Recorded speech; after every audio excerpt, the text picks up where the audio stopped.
Hello hello, j'espère que vous allez bien. Alors je vous préviens tout de suite, oui il y a un reflet dans mes lunettes, mais si jamais je ferme la fenêtre, je suis trop dans le noir, et si j'enlève mes lunettes je vois plus rien, donc voilà. Aujourd'hui on se retrouve pour une vidéo que vous m'avez demandé de faire sur Instagram. Je vous avais demandé des idées de contenu et vous avez été plusieurs à me demander de vous donner mes conseils pour lire plus. Alors petit disclaimer, lire un livre, 2 livres par mois, un livre, 2 livres par semaine, c'est chacun son rythme.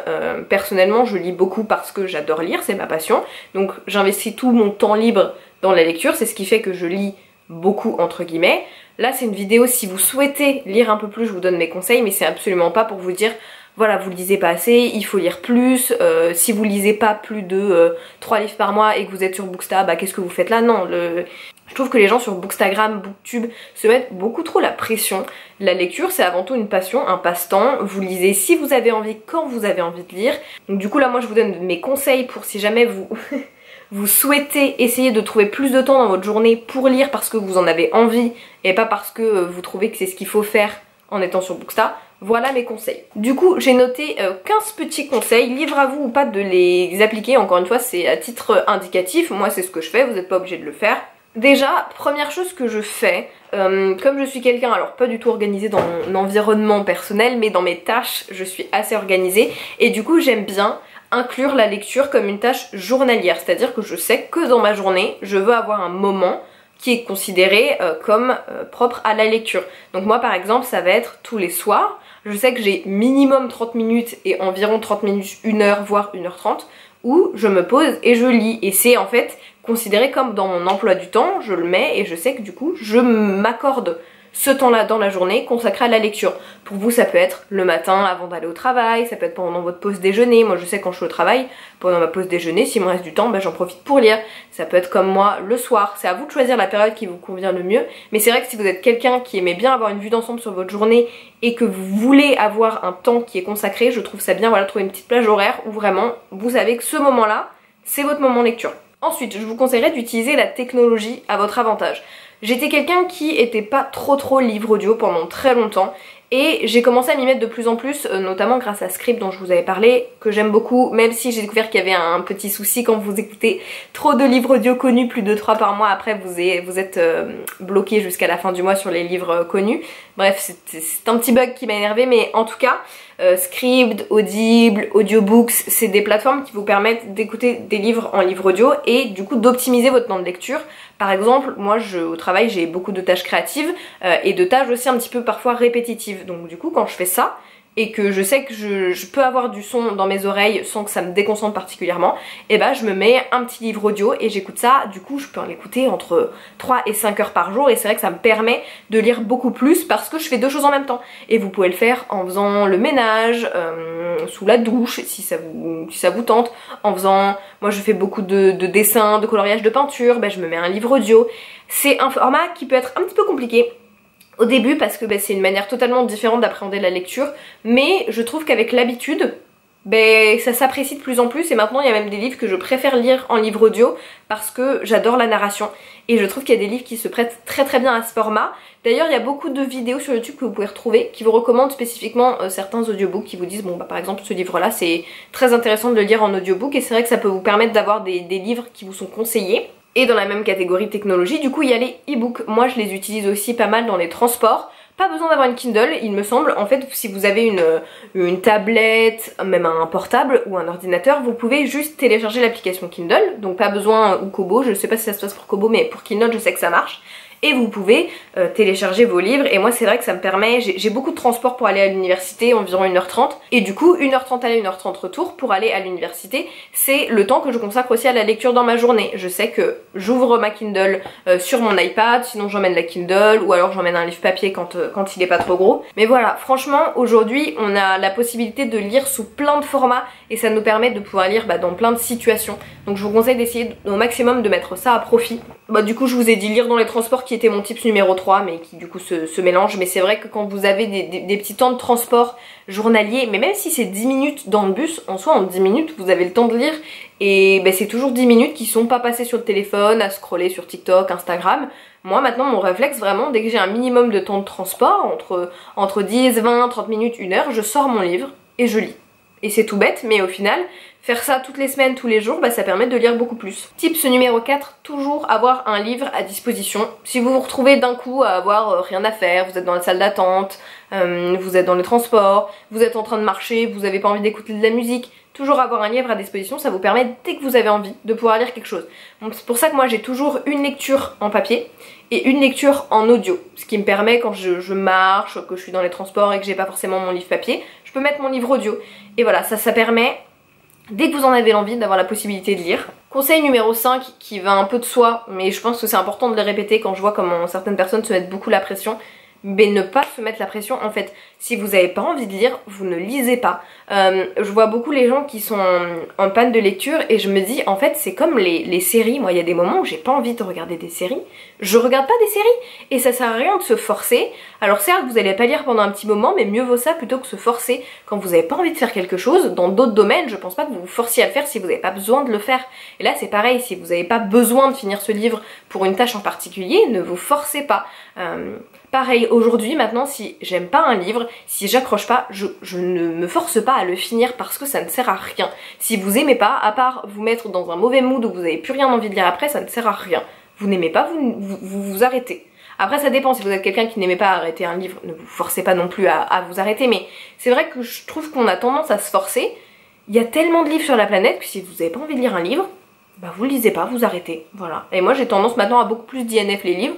Et après je précise dans mes avis de lecture que mon avis peut pas être très complet parce que j'ai pas fini le livre, il suffit de le préciser. Il y a aussi quelque chose que j'ai vu beaucoup passer en challenge sur YouTube, c'est d'essayer d'intervertir son temps d'écran divertissement, hein, pas d'écran de boulot, avec son temps de lecture. Moi c'est quelque chose par exemple que je sais qu'il faudrait que je fasse parce que je passe beaucoup de temps inutile entre guillemets à scroller sur Instagram, à scroller sur TikTok surtout, ça me bouffe tout mon temps.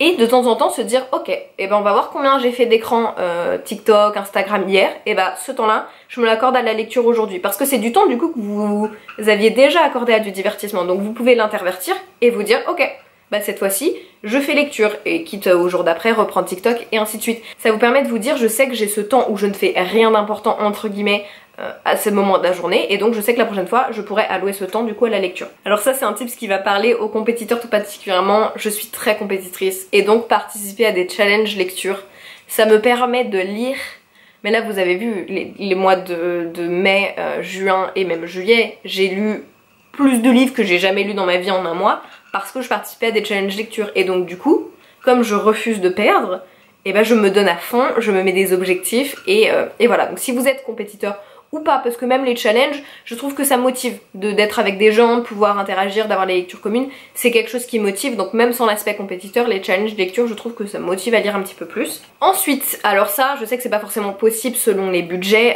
mais je vous le donne quand même, je sais que moi c'est quelque chose que j'aime bien, c'est avoir du choix dans ma pile à lire. C'est-à-dire que pour lire plus, j'aime bien de temps en temps savoir que si j'ai envie de lire un manga, je peux lire un manga, que si j'ai envie de lire une BD, je peux lire une BD, si j'ai envie de lire un livre de moins de 100 pages, je peux lire un livre de moins de 100 pages, je veux avoir plusieurs choix sur le genre, la longueur, le type de format, parce que ça me permet de jamais être frustrée. Mais voilà, je sais que c'est pas quelque chose en fonction des budgets que tout le monde peut faire. Après je sais que sur Booksa on est connu pour avoir des pales à rallonge, donc normalement on peut toujours trouver son bonheur. Celui-ci je vous l'ai un petit peu déjà dit, mais c'est avoir soit plusieurs lectures en même temps. Moi je sais que pas trop, parce que 2 c'est mon maximum, 3 ça commence à être compliqué. Mais par exemple du coup je sais que quand de temps en temps j'ai moins envie de poursuivre le livre que j'ai en papier, je peux me tourner vers le livre que j'écoute en audio. Et du coup ça vous permet selon vos envies de vous diriger vers cette lecture là ou cette lecture là, et de moins facilement vous frustrer et de maintenir un petit peu votre envie de lire. Là par exemple en ce moment je lis le tome 2 de Nevernight, donc God's Grave, qui est un livre très bien rythmé, très dark, avec une intrigue bien ficelée, beaucoup de world building, et en parallèle je lis Le Marteau de Thor, donc Magnus Chase and the God of Asgard, le tome 2. Et je sais que quand j'ai envie d'une lecture un peu plus légère, un peu plus drôle, je me tourne du coup vers le livre audio Magnus Chase. Et quand j'ai envie de me replonger dans la fantasy pure et dure avec beaucoup de scènes de combat, une intrigue hyper complexe, je vais vers Nevernight. 11e conseil, j'aime beaucoup savoir quelle sera ma prochaine lecture.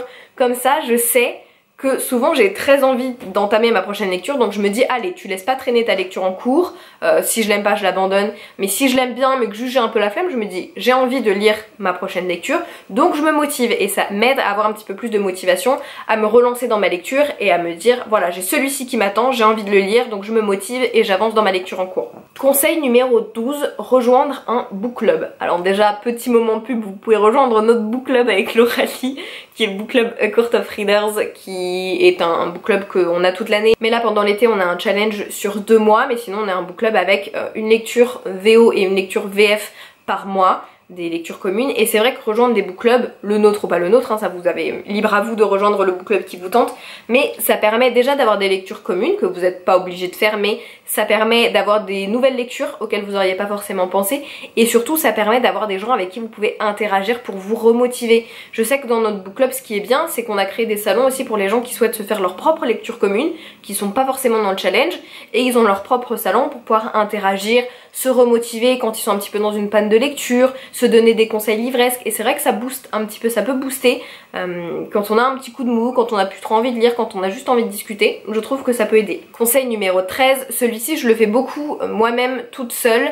c'est quand vous avez du mal à rester concentré. Moi j'ai beaucoup de mal à rester à lire pendant trop longtemps. Après j'ai mon cerveau qui part ailleurs, j'ai envie d'aller sur mon portable, donc ce que je fais c'est que je me fais des reading sprints et je me mets des timers, soit je me mets des timers, soit je me mets des vidéos YouTube. Vous avez beaucoup de vidéos YouTube qui s'appellent Read With Me. Par exemple je sais que Audrey de la chaîne Le Souffle des mots en a fait un de 30 minutes où en fait vous vous dites ok, pendant 30 minutes je regarde la vidéo de cette personne, pendant toute la durée de la vidéo je lis, et une fois que la vidéo est terminée, je peux aller sur mon portable pendant 5, 10, 15 minutes. Et ensuite, si je souhaite, je refais des reading sprints. Vous pouvez, si vous faites déjà 2 reading sprints, en soit vous avez lu 1 heure, et 1 heure par jour, c'est déjà énormément. Donc c'est vrai que je trouve que c'est un très bon moyen et c'est quelque chose que je fais beaucoup. Après, je le fais aussi parfois avec mon téléphone, juste je me mets 30 minutes sur une application et voilà. Celui que je fais énormément pour 2 raisons, c'est celui donc de lire à voix haute. Je le fais surtout en anglais déjà parce que ça me permet de m'entraîner sur ma prononciation.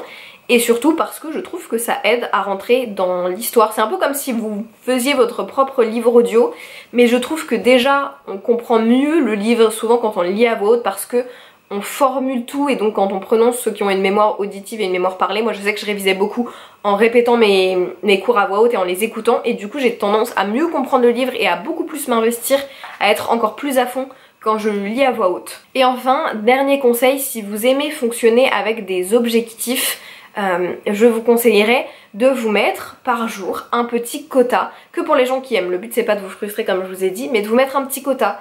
Le week-end j'aime bien lire 50 pages par jour, la semaine j'aime bien lire 20 pages par jour, et bah vous vous dites ça, et comme ça vous permet d'avoir un petit objectif et de vous dire ok, sur ma to-do list je peux cocher ça, c'est une tâche que j'ai faite, je peux être fière de moi, et ça vous permet à chaque fois de vous remotiver et de vous dire, parce que souvent je trouve il y a des moments où j'ai pas la motivation de lire, je me force un petit peu, une fois que je le fais je suis pas déçue parce qu'en fait il me fallait juste que je me motive à le faire, et une fois que je suis dans mon livre, et bah je regrette pas. Après si vous avez vraiment pas envie de lire, comme je vous l'ai dit, ne pas vous forcer, et surtout vous dire voilà, comme je vous l'ai répété, chacun son rythme. Si vous avez envie de lire 100 pages par jour, vous lisez 100 pages par jour. Si vous avez envie de lire 20 pages par jour, vous lisez 20 pages par jour. C'est avant tout un passe-temps, une passion, la lecture, ça doit pas être une frustration. Moi je vous ai partagé du coup mes petits conseils pour lire plus, à vous de les prendre ou pas si ça vous intéresse. Et voilà, on n'a pas tous des emplois du temps qui permettent de lire autant aussi. Moi j'ai la chance entre guillemets d'avoir beaucoup de transport, ce qui me permet au final de lire beaucoup. C'est tout bête hein, mais franchement ça me permet de lire environ 3 heures par jour, et avec les livres audio ça aide aussi. Donc voilà, faites en fonction de votre emploi du temps, faites en fonction de vos envies et ne vous prenez pas la tête. En tout cas j'espère que ces conseils auront pu vous être utiles et je vous dis à la semaine prochaine. Ciao ciao.